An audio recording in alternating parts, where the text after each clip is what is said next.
Some of our team's goals and expectations for this season, like always, we always want to have a full lineup, from 125 to heavyweight and with depth at each weight class, and which I think we're going to be able to do again this year.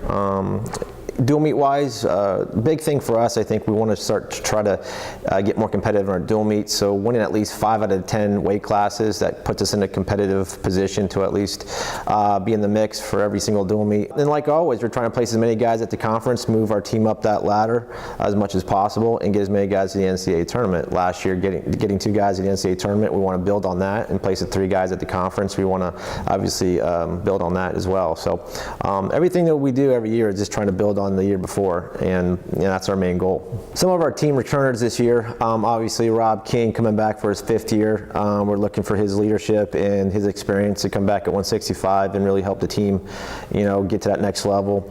Along with Patty Quinlan, was a situation where he had to sit behind Rick Durso, and if you obviously know what Rick was able to do. So those are big shoes to fill too. Coming back, he's going to fill that 141 pound gap for us and come back with experience. And those 2, I think, along with all our seniors, we're looking for their experience to come back. Anthony Mancini has done a great job, and he's made tremendous gains over the summertime. So those 3 guys should be kind of the point guys for our team, and hopefully everyone can kind of build around them. And plus, a lot of our even our upperclassmen guys are looking to build and make a name for themselves. So it's going to be interesting to see where our senior class ends up. Some of our team losses, the guys that we graduated last year, right off the top is Rick Durso. Obviously, that's a huge, a loss for us. We had him in for 5 years, and now that he's moved on, it's going to be a big void. He's broken just about every record we've have, and set the bar really high for everyone to come behind him. So that's going to be interesting. But also, that void's going to leave. That void needs to be filled by somebody. So we're hoping that someone steps up and kind of takes that lead and being the guy to kind of collect those points, and that guy's always in the finals or in the mix of every tournament. The guys we lost last year too was Scott Steven, was a key 133 pounder for us. That was a great leader, was one of those guys that kept battling back and forth in his senior year, really with a lot of heart, got in the lineup and placed at the conference. So those 2 guys graduating and trying to fill that void is going to be interesting, but we think we got the guys to do it. Our freshman class coming in is actually one of the largest class we brought in since I've been here, 11 guys, and probably the most talented on paper in terms of state placements, from 6, 7 different states. So it's going to be interesting to see those young guys are coming in with a lot of experience. We do have a few of the guys coming in with some pre-existing injuries that we got to address first. So we may or may not see all of them in competition right away. But a couple guys are kind of rising to the top. Emmett LeCastre is doing a great job, at least right now.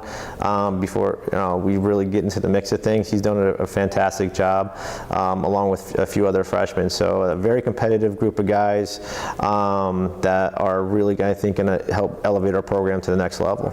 Preseason this year has gone really well.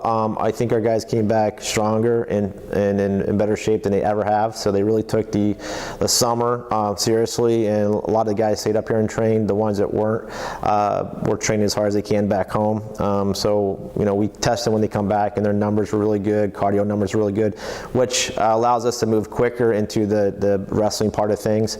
So we're excited about where we were when the guys came back and how fit they were and how strong they were. They took their summer really seriously, so hopefully that will going to pay off in this upcoming season. And some of the key matches, tournaments we're looking at, a little bit different than we did last year. We're opening up with 3 tournaments, so we're going to be able to see everybody compete this year before we get into our dual meets, starting off our home opener with VMI.